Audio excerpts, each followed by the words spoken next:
graça e a paz, queridos. Que bom estar com vocês mais uma vez, para a gente falar sobre esse tema, a esperança vive. Falar de esperança nos nossos dias é necessário, muito necessário. Se a gente está minimamente ciente do que está acontecendo, não apenas no Brasil, mas no mundo todo, olhando assim de uma maneira bem rasa e bem humana, não tem jeito de você, se você olhar apenas pela perspectiva humana. Se você é um ser humano minimamente misericordioso e tem ciência de tudo que está acontecendo, não tem jeito da gente ser plenamente feliz com tanta adversidade acontecendo ao nosso redor, né? Desde que aconteceu a pandemia, muitas pessoas perderam pessoas. Além de toda a realidade que a gente viveu, desafiadora, nas restrições, na economia, na reverberação que isso fez economicamente no mundo todo, na influência, na migração dos povos, somando-se logo depois da pandemia, a guerra na Ucrânia, quando você vê um país atacando o outro, simplesmente para se apossar de território, e as pessoas tendo que sair das suas casas, deixando tudo para trás, crianças. Eu conheci uma família, né, da Ucrânia, e eu não os conheci pessoalmente, eu conheci a história deles. Eu estava numa igreja no Paraná, e eles contaram para mim qual que era a realidade tão dura daquelas crianças que vieram só com a mãe, porque o pai foi obrigado a ficar para lutar numa guerra que ele não procurou. Então a gente vai tomando ciência dessas situações, e se a gente ficar com os olhos nas coisas dessa terra, nas situações que estão acontecendo, de injustiça no nosso próprio país, você também já deve ter sofrido uma grande decepção na sua vida. Uma dor, uma perda, um luto. E nos momentos de adversidade, onde o emprego vai embora, um casamento acaba, uma gestação é interrompida, não vai até o fim.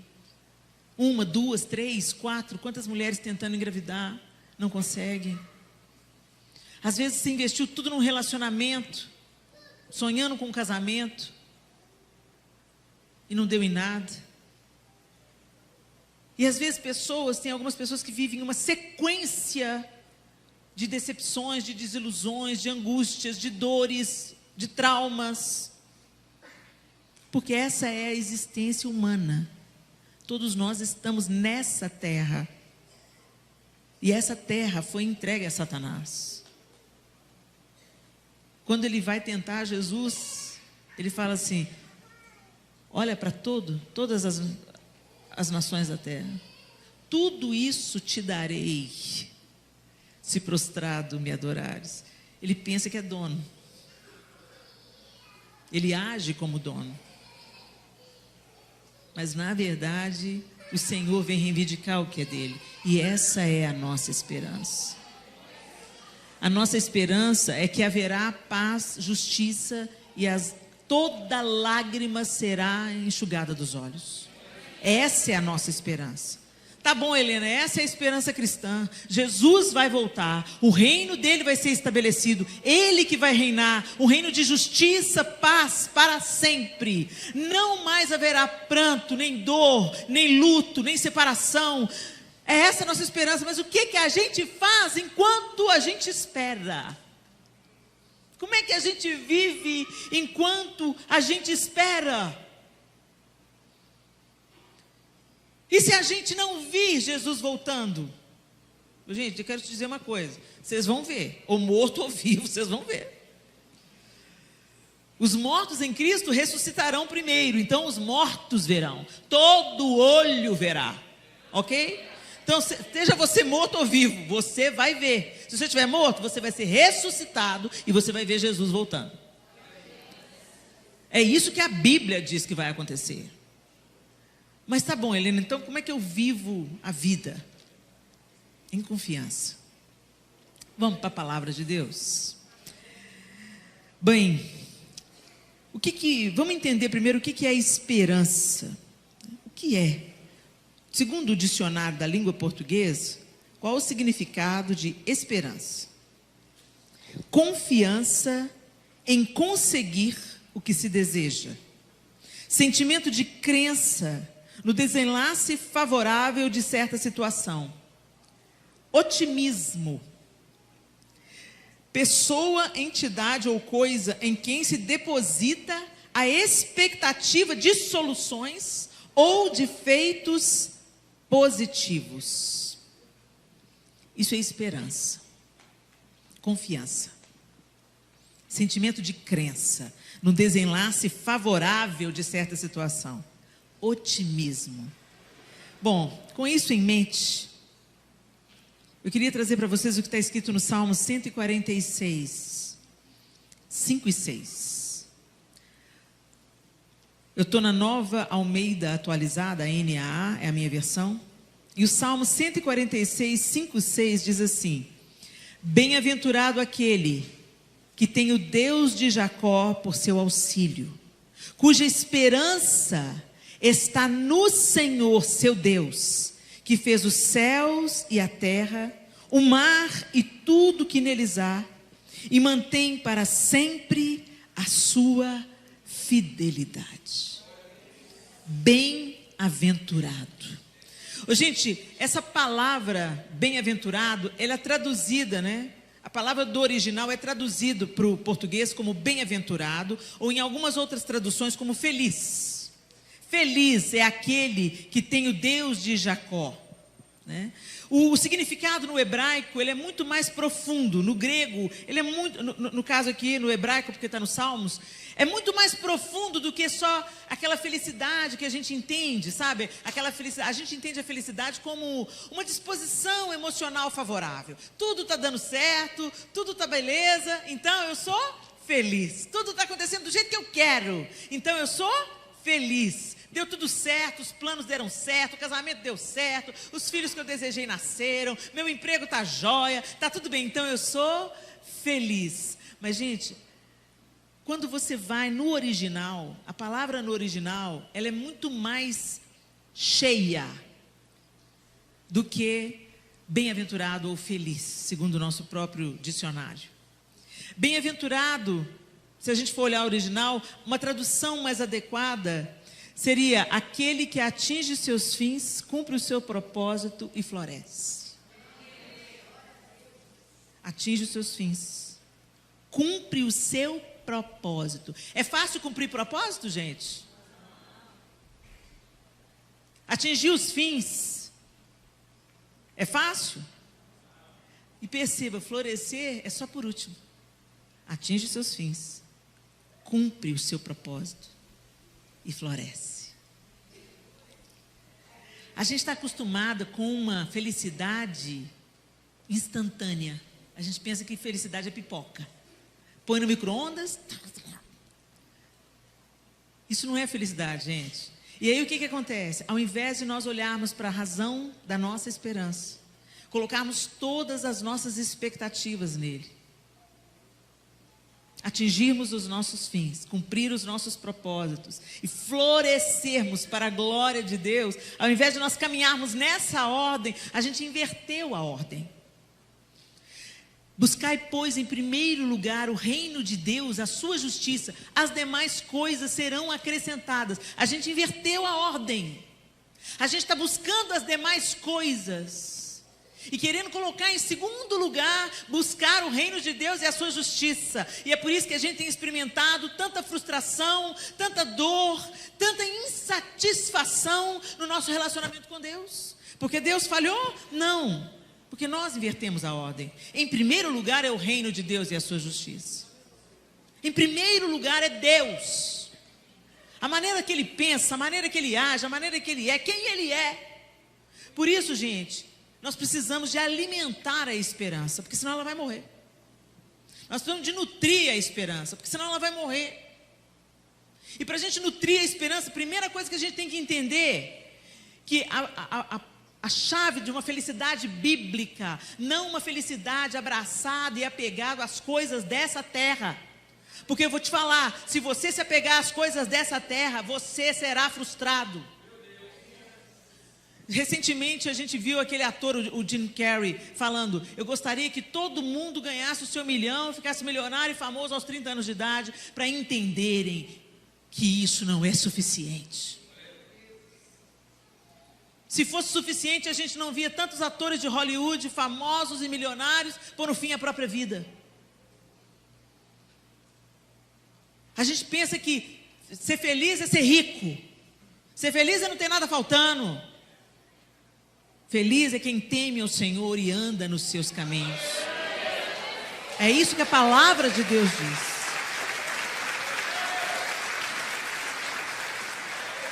Porque quem teme ao Senhor e anda nos seus caminhos não será dominado por aquilo que está fora. As circunstâncias mudam, gente. Um dia um milionário está milionário, aí tem uma crise, quebra a bolsa, está pobre. E, gente, eu vou te contar, não é à toa que Jesus ensinou tanto sobre dinheiro. Porque o dinheiro é um senhor poderoso. Ele é um ótimo funcionário, mas um péssimo senhor. E tem gente que coloca a sua esperança naquilo que tem. O Steve Jobs, milionário, inventor da Apple, nem todo o dinheiro do mundo pôde salvar a vida dele e curar o câncer no fígado que ele desenvolveu. Louco, essa noite pedirão a sua alma. E a gente continua buscando e abraçando, pensando, buscando felicidade nas coisas dessa terra. Não há esperança aí. Isso é cisterna rachada. Você vai estar bem hoje, mas nada te garante o seu amanhã. E é por isso que a Bíblia deixa muito claro: feliz é quem teme o Senhor e anda nos seus caminhos. E é lindo que as promessas que vêm nesse salmo: tua esposa, qual vinha fecunda no recesso do seu lar, seus filhos, como rebentos de oliveira à roda da sua mesa. Gente, isso é riqueza, porque dinheiro não compra uma boa esposa. Dinheiro, uma boa esposa. Dinheiro não compra filhos. As melhores coisas da vida não têm preço. Dinheiro não pode comprar. Mas porque nós invertemos as polaridades, estamos colocando a nossa esperança na nossa conta no banco, estamos colocando a nossa esperança na nossa carreira, estamos colocando a nossa esperança, inclusive em coisas legítimas, no nosso casamento, nos nossos filhos. Esses dias eu vi uma atriz falando que ela planejou não ter filhos e que agora ela está arrependida, porque ela pensou: e se eu adoecer? E se eu tiver alguma demência? Quem vai cuidar de mim? Eu me arrependo de não ter tido filho. Ela não queria filho, ela queria uma enfermeira. Aí a gente vê o egoísmo do ser humano até aí. Ela deseja um filho, ela se arrependeu de não ter um filho. Não. Por quê? Porque eu posso terminar sozinho, não tem ninguém para cuidar de mim. Agora, quem garante que eu, sendo mãe de 4 filhos, os meus filhos vão poder cuidar de mim? Miguel, hashtag fica a dica, hein? Quem garante? Nós não temos garantia de nada, gente. A nossa garantia é o Senhor. É Ele que cuida do nosso amanhã. É Ele que cuida. Então vamos pensar nisso. Tá bom, Helena. Então, como é que a gente vai nutrir a esperança? Gente, quantos aqui são casados? Deixa eu ver. Olha, a grande parte. E essa pergunta vale para aqueles que não são casados, mas que pretendem se casar. Quando você vai casar, e você quer que dê certo, né, gente? Ninguém que pensa em casar é separar. Sim ou não? Aleluia. Quando você vai casar, quais as expectativas que você tem? Eu vou me casar e eu vou prestar atenção no que é importante para o João. Eu quero fazer o João feliz. E o João entra no casamento pensando a mesma coisa a meu respeito. Eu vou prestar atenção naquilo que é importante para a Helena. O que faz ela feliz? Essa dinâmica, ela funciona bem no namoro. Você já notou que tem tanto altruísmo no namoro? Ô meu bem, onde você quer ir comer? Ô meu bem, não gostei desse esmalte, não gostou? Eu não passo mais. É sempre, sabe, um altruísmo, né? Todo mundo prestando atenção no que é importante para o outro e seguindo religiosamente. Se ele fala, nossa, eu amo quando você põe essa roupa, ela quase anda sozinha, porque você só anda com ela. Mas depois que casa, não sei o que acontece, que aí é eu no centro, minha comida não está pronta, minha roupa não está passada, você não me dá atenção, você não tem tempo mais para mim.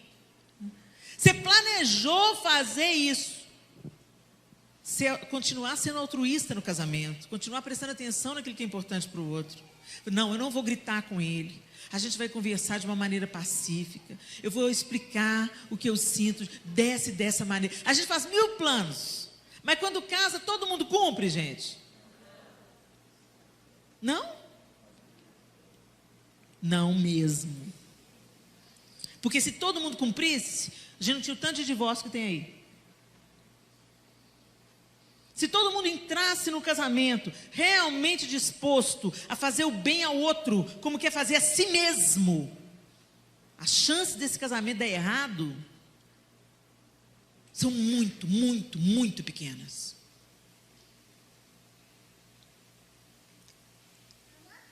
Da mesma forma acontece no nosso relacionamento com Deus. Você quer que Deus te dê esperança. Você quer ter uma fé sólida, robusta.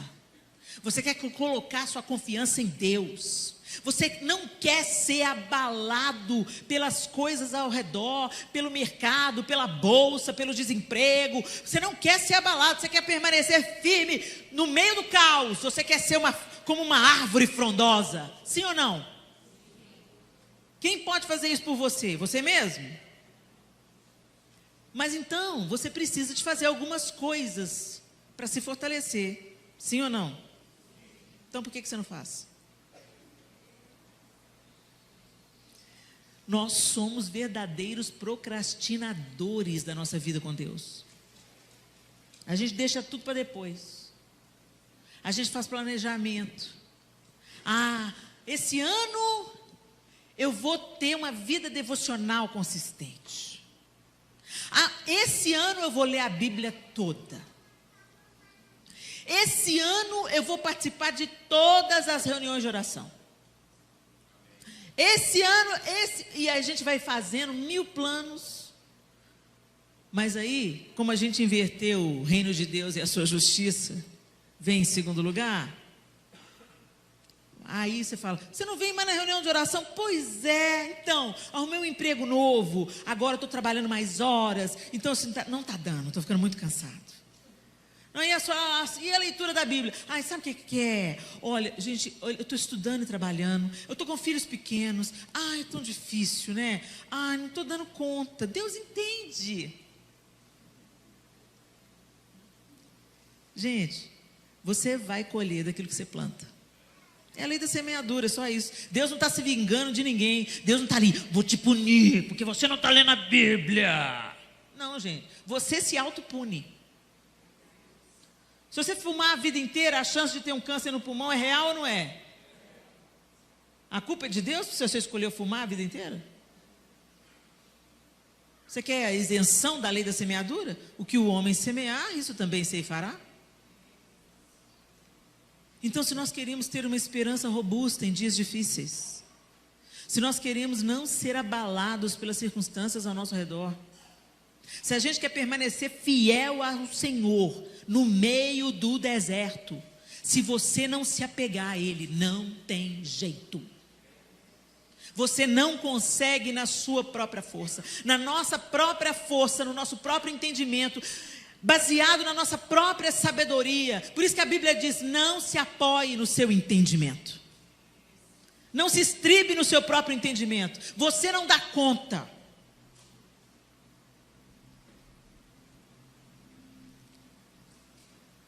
Então você precisa de buscar o Senhor. Esse é o primeiro requisito para você nutrir a esperança. A verdadeira esperança, não a vã esperança. Nutrir a sua esperança no seu relacionamento com Deus. Gente, Jesus não era evangélico. Jesus não veio fundar uma religião. Jesus veio reconectar um relacionamento que foi quebrado pelo pecado. Deus se relacionava com o homem e com a mulher no jardim. Todos os dias eles estavam juntos em perfeita e plena comunhão. Essa comunhão foi perdida. Houve separação do homem e Deus por causa do pecado. A morte entrou no dia que o pecado entrou. Por isso nós morremos. Literalmente, o nosso corpo volta para o pó. E Jesus veio fazer uma obra para nos reconciliar com Deus. E não apenas nos apresentar o nosso Criador, mas nos apresentar o Pai. Jesus veio reconectar um relacionamento que tinha sido quebrado e nos revelar um Deus que não é apenas um Deus que te criou, mas um Deus que é seu Pai.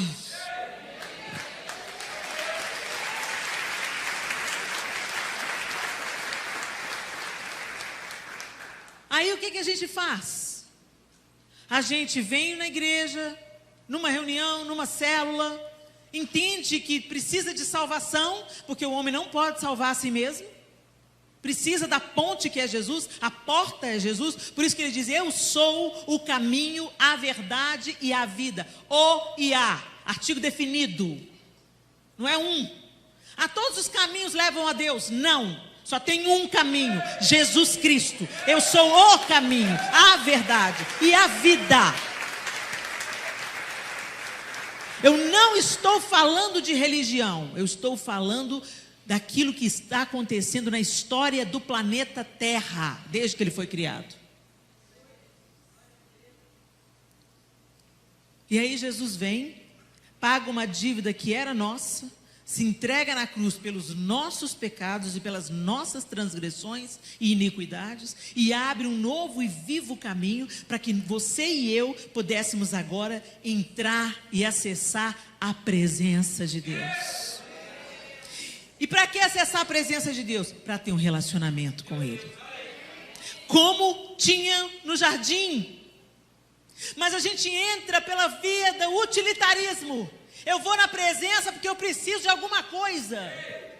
Eu vou na presença porque eu quero uma bênção material. Eu vou na presença porque eu quero passar o cartão.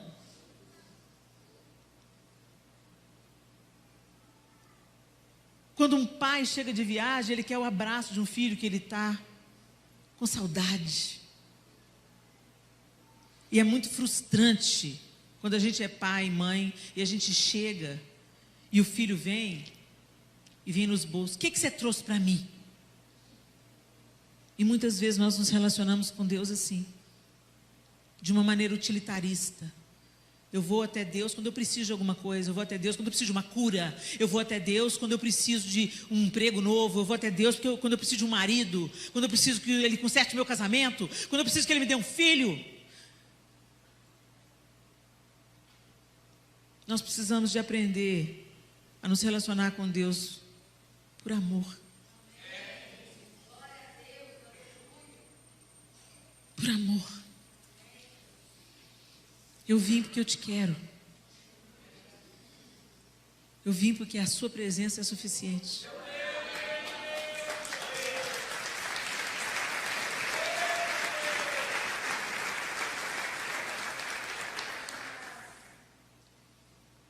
Nós precisamos de crescer nisso, gente.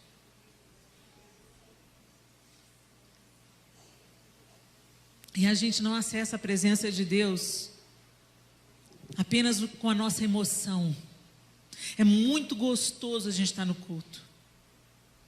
É muito gostoso quando a gente vê Deus dando uma graça para Humberto, dele transformar uma palavra, né? Fala tanto com a gente, né? Nós somos seres visuais e emocionais. E está tudo bem, isso não é pecado não. Pecado é quando você só se relaciona com Deus na base do emocionalismo.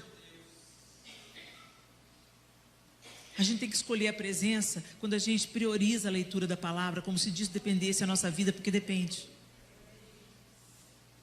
O meu povo perece porque falta conhecimento. Quantas falsas doutrinas estão levando gente séria para o buraco. Gente boa, gente honesta, gente de fé sincera para o buraco. Porque não conhece as Escrituras. Sabe que essa frase, Jesus disse para um bando de gente que conhecia as Escrituras. Ele fala essa frase para os saduceus. Errais não conhecendo as Escrituras. Mas os caras estudavam as Escrituras. Só que estudavam pelo viés deles. Até quando você vai ler a Bíblia, gente, até para aprender de Deus, você precisa da ajuda do Espírito Santo. Mas vai.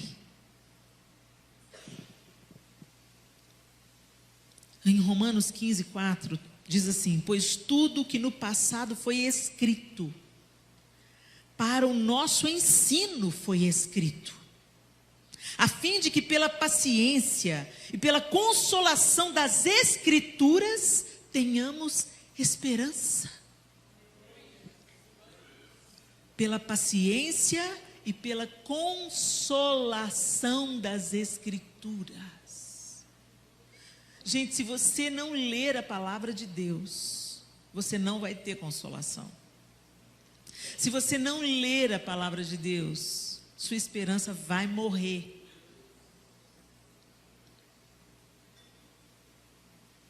Não tem como ter um relacionamento sem conversa, tem? Você precisa de diálogo, certo? Oração é a parte que você fala. E quando você lê a Bíblia, é a parte que Deus fala. O povo procura os profetas. Inclusive tem um espírito de adivinhação no meio da igreja, levando o nome de profeta. O povo quer revelação da sua vida privada. Fala aí, Deus, o que é para eu fazer? Abra a Bíblia. Abra a Bíblia e vai entender qual que é o propósito de Deus para a sua vida.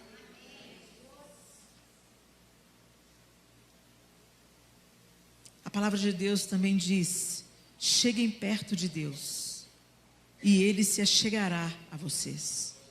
Limpem as mãos, pecadores, e vocês que são indecisos, purifiquem o coração. Cheguem perto de Deus, e Ele se chegará. Às vezes a gente fala: Deus não está me ouvindo, Deus não está me atendendo, Deus me esqueceu. Não, foi você que se esqueceu dele. Batei, abri-se-vos-á. Buscar-me-eis e me encontrareis quando me buscardes de todo o vosso coração. Quando você dá o passo em direção a Deus, Ele dá o passo em direção a vocês. Você já notou que às vezes você entra num ambiente que está todo mundo carrancudo, com cara ruim, e você chega e você começa a ser educado e simpático e sorrir para as pessoas, elas começam a retribuir? Na maioria das vezes elas ficam até sem jeito de te tratar mal. Ei, bom dia, tudo bem? Tudo bem. Oh, muito obrigada. Quando você vai se despede, a pessoa já está sorrindo. Muitas coisas que nós queremos ouvir de Deus, receber de Deus, é porque a gente fica longe, esperando que Deus venha até nós. Gente, e Deus já veio até nós. Através de Jesus Cristo, Deus já veio até nós. A mesa está posta. Você foi chamado como filho. Se assenta à mesa do Pai. Deus não tem filhos prediletos, mas tem filhos que preferem estar na mesa de Deus do que em qualquer outra mesa. Tem filhos que gostam de ouvir as histórias de Deus, mergulhar nas histórias de Deus, viver coisas com Deus. Eles são mais amados? Absolutamente. A porta está aberta para todos. Mas o que eu quero te dizer, chega perto de Deus, que você vai começar a identificar a voz dele. Você vai ser renovado na sua esperança. Você vai saber histórias sobre Deus que vão te manter firme no dia que todo mundo estiver titubeando. Você está firme porque você conhece o Deus a quem você segue.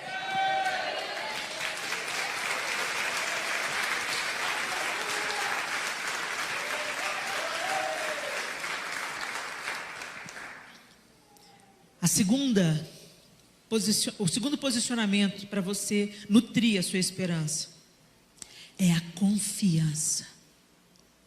Não tem esperança sem confiança. Esperar é confiar. Ter esperança é confiar. Mas como que a gente vai confiar, Helena? Por isso que é tão importante você conhecer os atributos de Deus.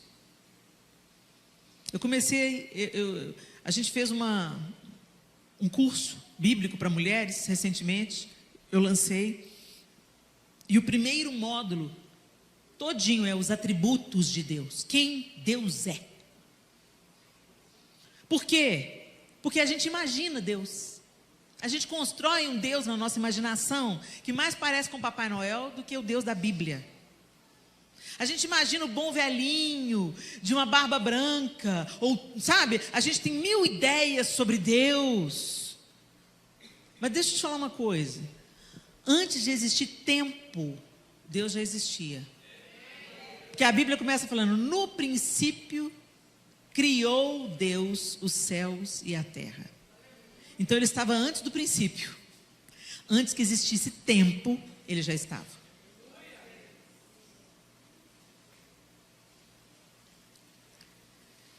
Deus não tem um corpo físico.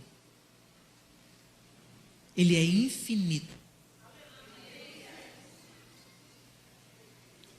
Não é difícil da gente compreender isso com a nossa mente? A nossa mente é pequenininha, Deus é grande demais. Mas é o que a Bíblia diz.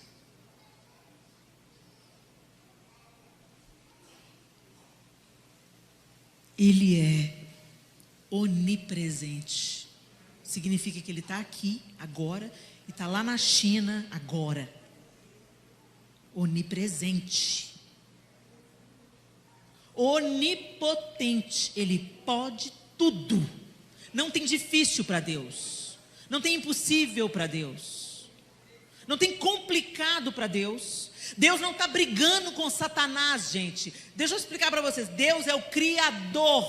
Satanás é criatura. Então por que Deus não acaba logo com isso? Porque nós entregamos o governo a Satanás. E ele tem um plano e um propósito sobre todas as coisas. Mas ele não está brigando de força de braço com Satanás, não, gente. Deus é Deus.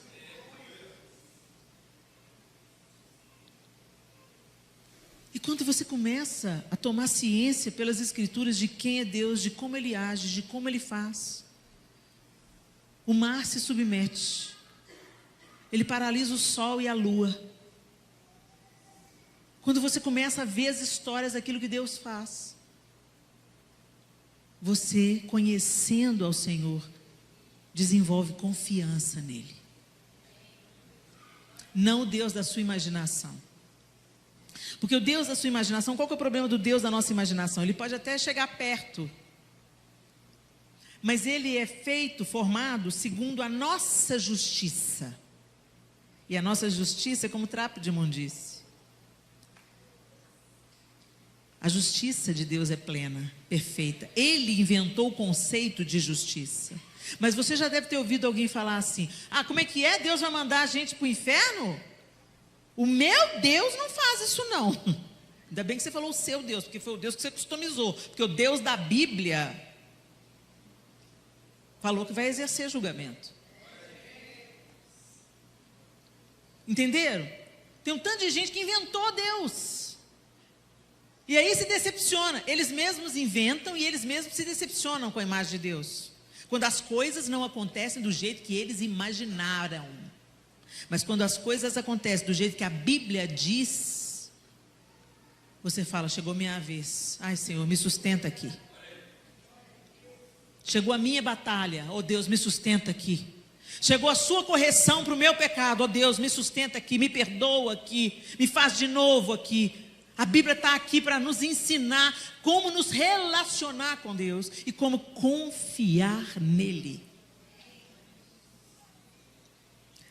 Isaías 40, 28 e 29 diz assim: será que você não sabe nem ouviu que o eterno Deus, o Senhor, O Criador dos confins da terra nem se cansa, nem se fatiga. A sabedoria dele é insondável. Ele fortalece o cansado e multiplica as forças ao que não tem nenhum vigor. Esse é o Deus da Bíblia. Lamentações 3, 22, 23 diz assim: as misericórdias do Senhor são a causa de não sermos consumidos, porque as suas misericórdias não têm fim, renovam-se cada manhã, grande é a tua fidelidade.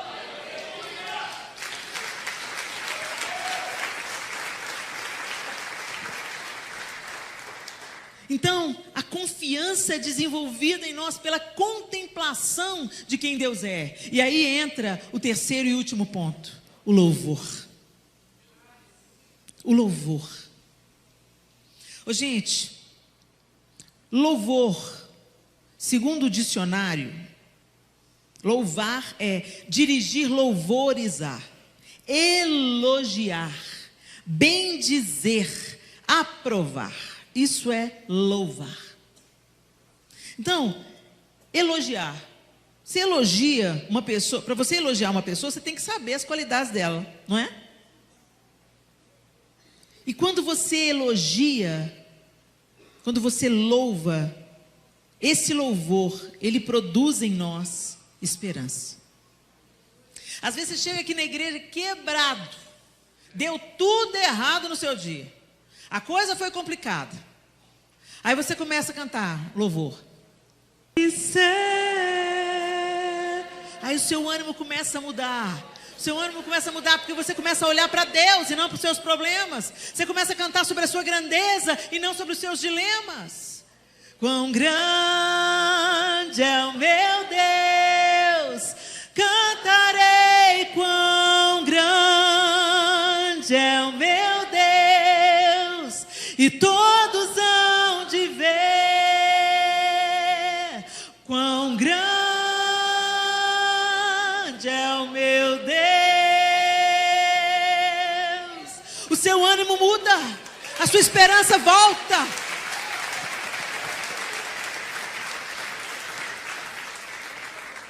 Por isso que é para a gente louvar, gente. É para a gente exaltar o Senhor. Mas o diabo conseguiu esvaziar até os nossos louvores. Às vezes a gente canta a nossa dor, mas não canta o poder de Deus. Às vezes a gente, nas nossas canções cristãs, evangélicas, compostas por cristãos sérios, você canta mais sobre a sua dor, sobre a sua necessidade. E aí só enfatiza a sua necessidade, ou então desenvolve aquele espírito do coitadismo, vitimismo. Começa a cantar a música da vitória, que Deus vai fazer, Deus vai fazer. Aí você começa a chorar.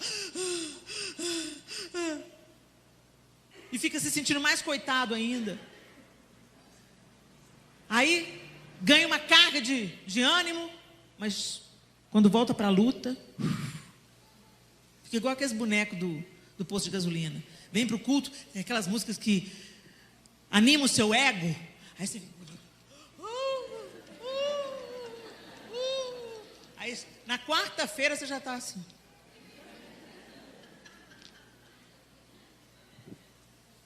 Quando a gente contempla Deus, as outras coisas vão para os seus devidos lugares. Ele é Senhor sobre tudo. Não acho errado a gente cantar uns para os outros, abençoar uns aos outros, cantar, dar as boas-vindas para os visitantes. Ok, isso faz parte da liturgia do culto, dar as boas-vindas, canta, mas é culto racional, gente, racional. Não canta, que a bênção se derrame até 1000 gerações. Não, olha para o seu irmão.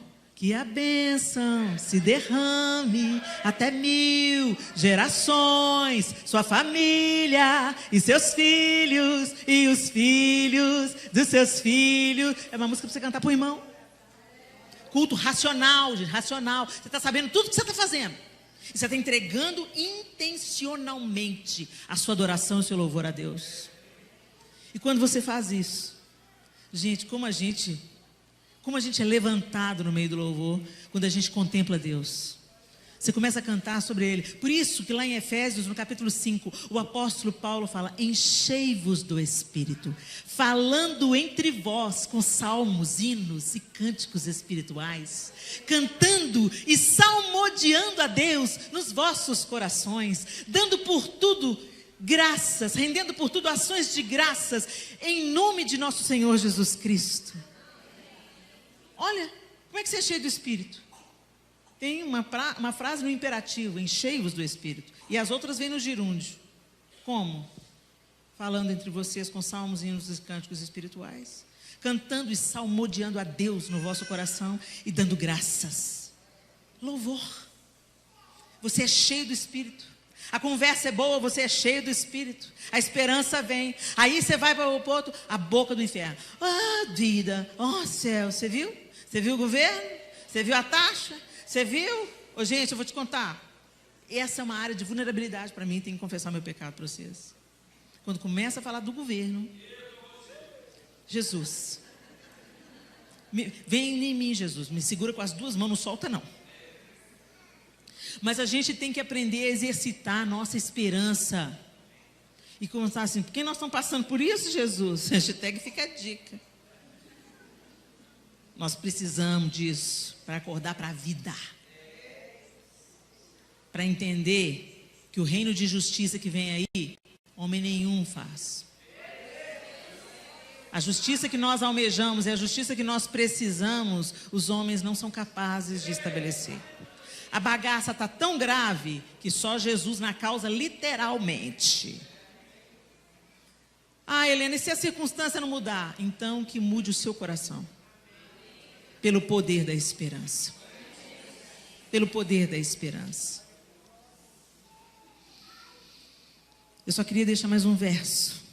Porque na esperança fomos salvos. Ora, esperança que se vê não é esperança, pois quem espera o que já está vendo? Mas se esperamos o que não vemos, com paciência o aguardamos. Romanos 8, 24. Nós não vemos, mas cremos. Com paciência aguardamos.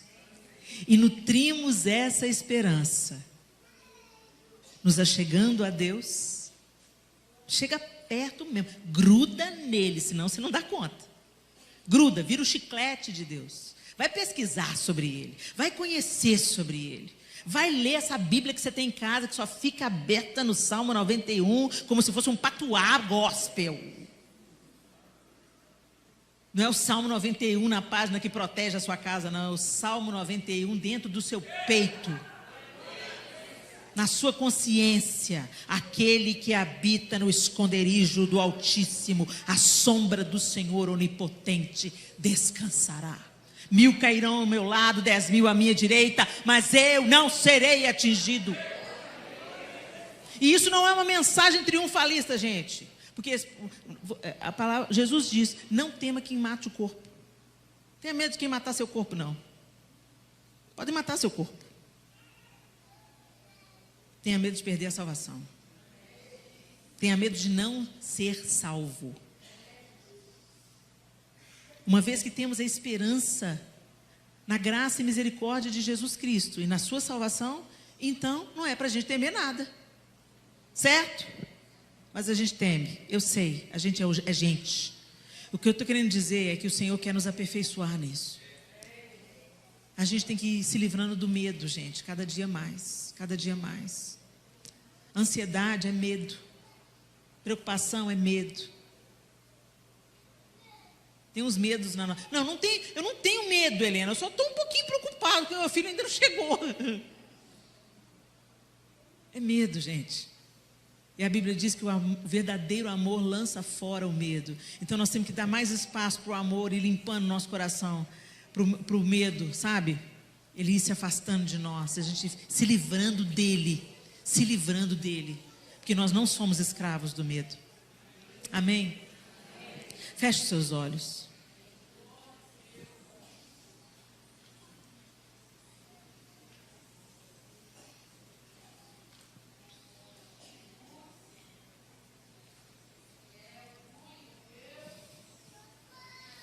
O Senhor é todo poderoso. Ele institui reis e destitui reis. Ele exalta e Ele abate. Então, quando a gente está vivendo um momento difícil, que a gente não consegue compreender, o pior lugar para você estar é distante do Senhor. Mesmo quando a gente não pode entender, a gente busca o esconderijo do Altíssimo. Quando uma criança acorda de madrugada, apavorada com alguma coisa no próprio quarto, ela não sabe explicar o que é. Ela sente um medo. E ela corre para o pai, seu defensor, justo e fiel. Mas quantas de nós sentimos medo? Quantos de nós sentimos medo? Desânimo, abatimento, culpa. E ao invés de corrermos para o quarto do Pai, nos afastamos dele. No Senhor está a nossa cura. No Senhor está a nossa calma. Nele reside a nossa paz, a paz que o mundo não pode dar. Independente das coisas que estão acontecendo ao nosso redor, tem um lugar de descanso em Deus. Tem a música, né, da Heloísa Rosa. Há um lugar de descanso em ti. Há um lugar de refrigério em ti. Há um lugar onde a paz é que governa. Este lugar é no Senhor.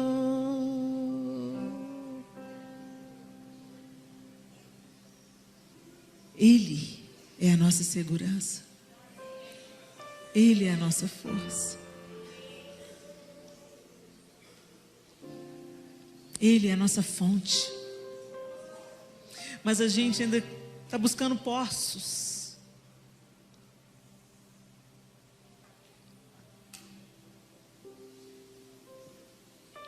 Ele é o nosso refrigério.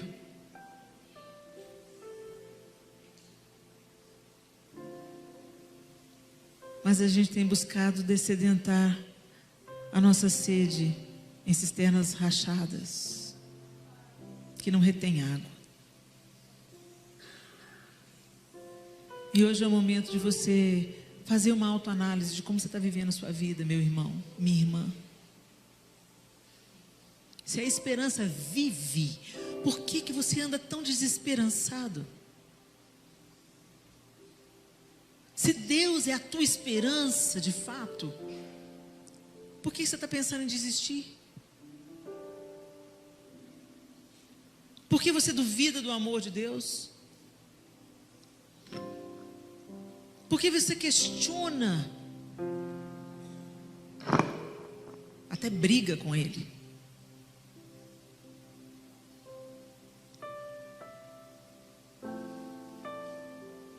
Se abrigue nele.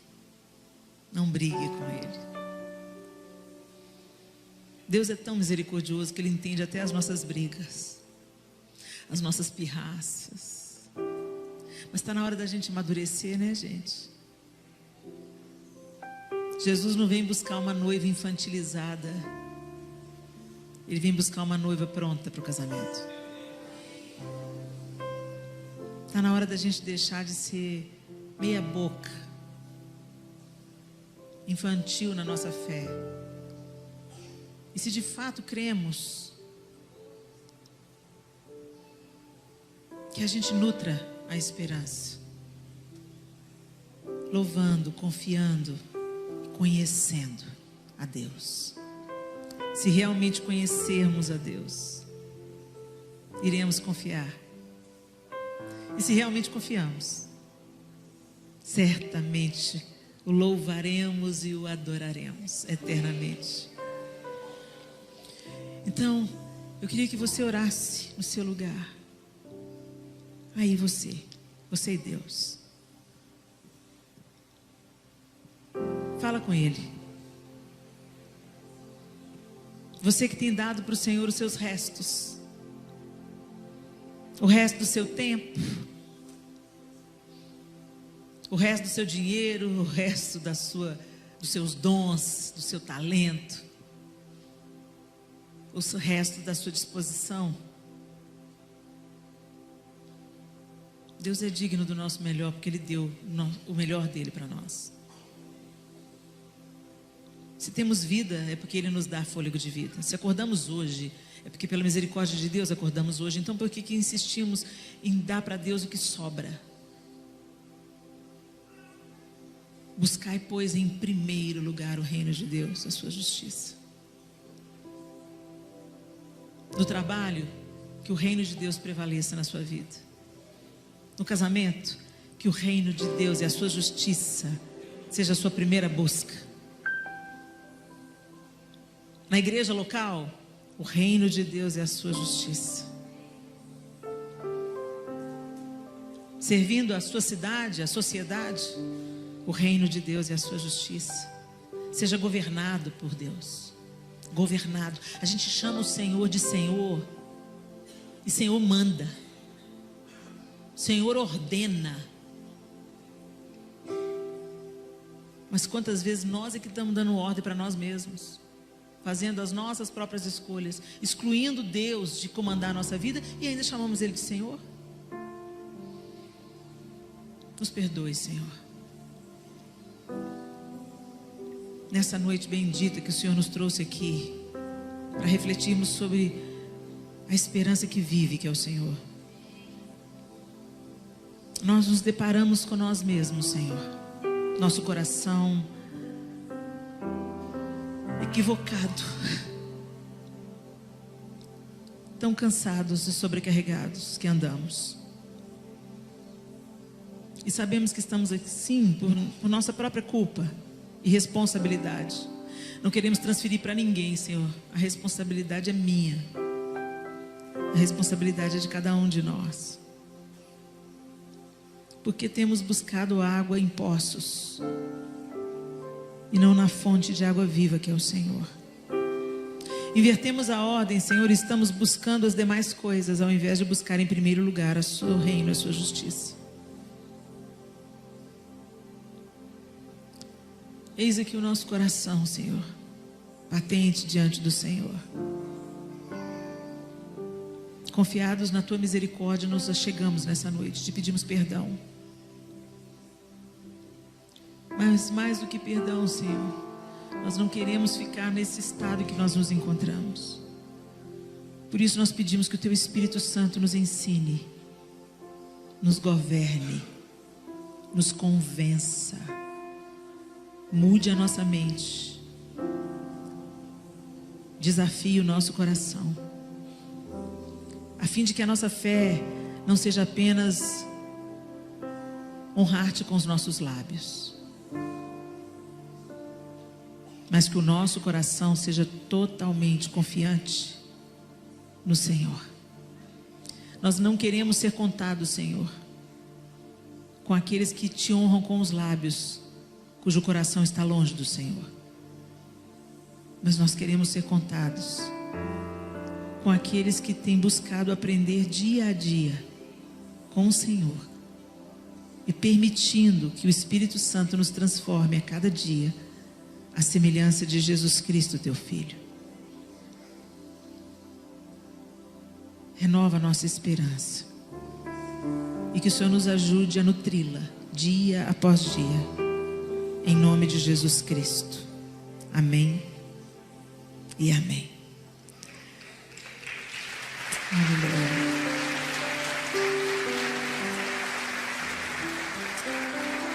Glória a Deus.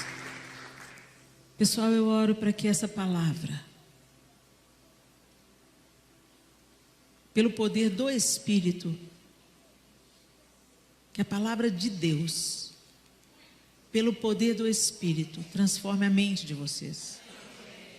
E que uma mente transformada gere em vocês uma nova atitude, uma nova maneira de viver. E que essa nova maneira de viver glorifique o Senhor e apresente àqueles que não creem Jesus Cristo. Quando eles olharem para a sua vida, que eles vejam o caráter de Cristo sendo moldado. Amém? Foi uma honra, um privilégio poder servi-los nessa noite. Lá no final da reunião tem 2 livros disponíveis. O Seja Feliz Hoje, o caminho do contentamento. E o testemunho da Edmeia Williams, essa mulher inspiradora, que tirou uma geração inteira do tráfico de drogas. Toda a renda desse livro vai diretamente para a casa de Maria e Marta, que cuida de crianças vulneráveis no Rio de Janeiro. Que o Senhor nos abençoe. Só dá uma olhada para a pessoa que está do seu lado e fala assim: a esperança vive. Que o Senhor te abençoe, queridos. Glória a Deus. Você pode aplaudir o Senhor aí? Aleluia.